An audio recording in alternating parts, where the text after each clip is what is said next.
जो निर्वाचित विधायक है उनके साथ गणेश हमारे सहयोगी इस वक्त जुड़ रहे हैं खबर पर। गणेश, क्या कुछ कोशिश है इस बैठक के जरिए आगे की रणनीति बनानी है या आत्ममंथन हो रहा है? देखिए, आम आदमी पार्टी के राष्ट्रीय संयोजक अरविंद केजरीवाल के आवास पर आम आदमी पार्टी के जितने भी नवनिर्वाचित विधायक हैं उन्हें आज चाय पर चर्चा के लिए बुलाया गया था। इस चर्चा के दौरान आगे की रणनीति तय की जाएगी कि अब आगे किस तरीके से आगे चला जाएगा। दिल्ली विधानसभा को लेकर जिस तरीके से देखा कि आम आदमी पार्टी को उसको पराजय का सामना करना पड़ा, खुद अरविंद केजरीवाल को अपना एक वीडियो जारी किया और कहा कि हमें जनता ने जो जनादेश दिया है उसको स्वीकार करेंगे, मजबूत विपक्ष के रूप में काम करेंगे। आज उन्होंने अपने सभी नवनिर्वाचित विधायकों को बुलाया, जिसमें अभी हमने देखा कि कार्रवाई जो मुख्यमंत्री आतिशी वो अंदर मौजूद हैं, गोपाल राय मौजूद हैं, इमरान हुसैन मौजूद हैं और प्रवेश रतन मौजूद है, सही राम पहलवान है, कुलदीप कुमार मोनू है और तमाम इस तरीके चाहे प्रेम चौहान हो, अजय दत्त हो और तमाम इस तरीके जो उनके नेता नवनिर्वाचित विधायक सभी वो विधायक मौजूद है। अब आगे की रणनीति तय की जा रही है कि किस तरीके से अब पार्टी आगे चलेगी, विधानसभा में किस तरीके से रुख होगा, क्योंकि अरविंद केजरीवाल खुद कह चुके हैं कि हम लोग एक मजबूत विपक्ष की तरह पर काम करेंगे। जनता ने जो जनादेश दिया है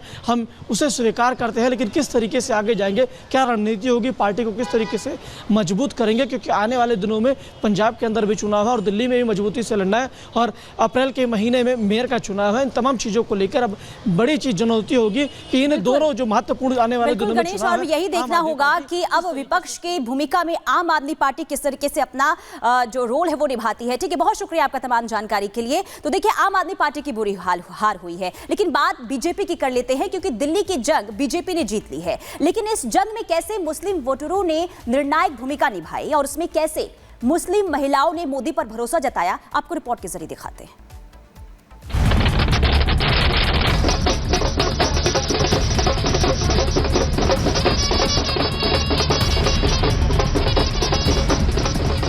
दिल्ली विधानसभा चुनाव में बीजेपी को मिली जीत ने सिर्फ 27 साल बाद बीजेपी के लिए जीत का सूखा खत्म नहीं किया, बल्कि खुद को ईमानदारी के दूध से धुली आम आदमी पार्टी को भी नंगा कर दिया है।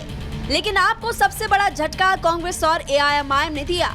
उन दोनों पार्टियों ने मिलकर ऐसा चक्रव्यूह रचा कि बीजेपी से जूझ रही आपका कबाड़ा हो गया। People wanted change. They were fed up of the way things were and they wanted change. I suppose they voted for change. My congratulations to all those who have won. And for the rest of us, it just means we have to work harder and we have to stay there, be on the ground and be responsive to the people's issues. Congress आम आदमी party की हार को बदलाव का जनादेश बता रही है, लेकिन वहीं इंडी गठबंधन के तहत एक बैनर के नीचे आए इंडी गठबंधन के दूसरे दलों के नेता इसे आपसी झगड़े का नतीजा बता रहे हैं। उनका कहना है कि आप और कांग्रेस ने दिल्ली की जीत बीजेपी को प्लेट में सजा कर दे दी। कांग्रेस आणि आप एकत्र लढले असते। ये आम आदमी पार्टी और कांग्रेस दोनों की जिम्मेदारी थी। उन्हें बैठकर सीट बंटवारे पर चर्चा करनी चाहिए थी। दोनों ने अलग अलग चुनाव लड़ा और हार गए। वहीं कुछ चुनावी रणनीतिकार दिल्ली विधानसभा चुनाव में आम आदमी पार्टी की हार के पीछे आप और कांग्रेस का अलग अलग चुनावी मैदान में उतरना बता रही है। उनका कहना है कि अगर दोनों पार्टी गठबंधन बनाकर चुनाव लड़ती तो नतीजा कुछ और हो सकता था, लेकिन कांग्रेस और आप के बीच खाई इतनी ज्यादा है कि ये बात ही बेईमानी है।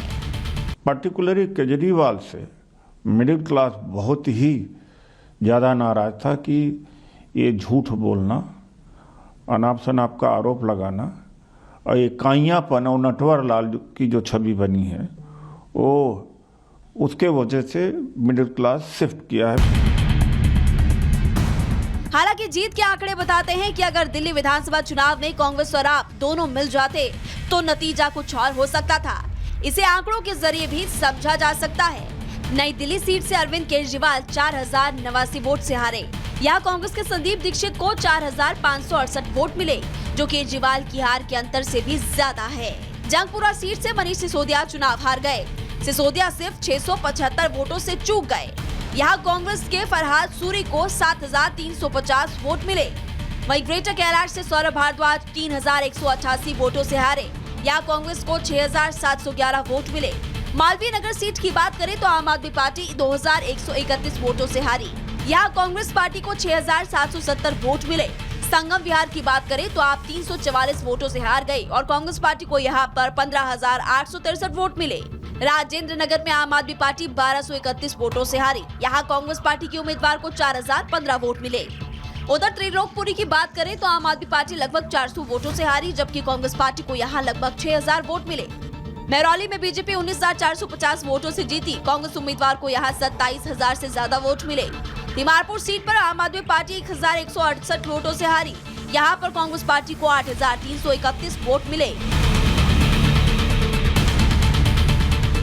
यही हाल कस्तूरबा नगर, बादली, छतरपुर, नांगलोई जाट और मादीपुर सीट पर भी हुआ। हर जगह आपके हार की वजह कांग्रेस प्रत्याशी बनते नजर आए। दावा है कि कांग्रेस ने हर जगह आप प्रत्याशियों का वोट काट दिया। बहरहाल हार का जिक्र होगा तो वजह गिनाई जाएगी, लेकिन दोनों पार्टियों की सियासी भूख बताती है कि मगर और बंदर कभी अच्छे दोस्त नहीं हो सकते। Bureau report, Republic Bharat. और वहीं दिल्ली सचिवालय परिसर में बिना सत्यापन के बाद ही एंट्री यहां पर मिल रही है। दिल्ली सचिवालय की सभी जो मंजिलों पर निजी सुरक्षा गार्डों की गश्त बढ़ाई गई है। सभी मंजिलों पर 24 घंटे 7 दिन सीसीटीवी निगरानी बढ़ा दी गई है और कोई भी फाइल, दस्तावेज, कंप्यूटर, हार्डवेयर नहीं ले जा सकेगा। तो दिल्ली विधानसभा चुनाव में करारी हार के बाद आम आदमी पार्टी की मुश्किलें और बढ़ने वाली है। दरअसल दिल्ली सचिवालय से तस्वीर आपको दिखा रहे हैं, जहां पे बात अगर हम करें तो दिल्ली के एलजी ने जीएडी डिपार्टमेंट को एक नोटिस जारी किया है। नोटिस में साफ तौर पर लिखा है कि कोई भी दस्तावेज, किसी भी तरह का कोई दस्तावेज हो, कोई भी फाइल हो, कोई भी कंप्यूटर डिवाइसेस हो, कोई भी हार्ड कॉपी हो, उसे बाहर लाने की अनुमति वो नहीं दी जाएगी। जीएडी की अनुमति जब मिलेगी तभी उस दस्तावेज को बाहर लाया जाएगा। और इसी के साथ ही दिल्ली सचिवालय में अगर हम बात करें तो साफ तौर पर देखिए निगरानी जो है वो बढ़ा दी गई है। हर एक फ्लोर पर जो है सीसीटीवी की बात करें तो 24/7 सीसीटीवी पर निगरानी की जाएगी। साथ ही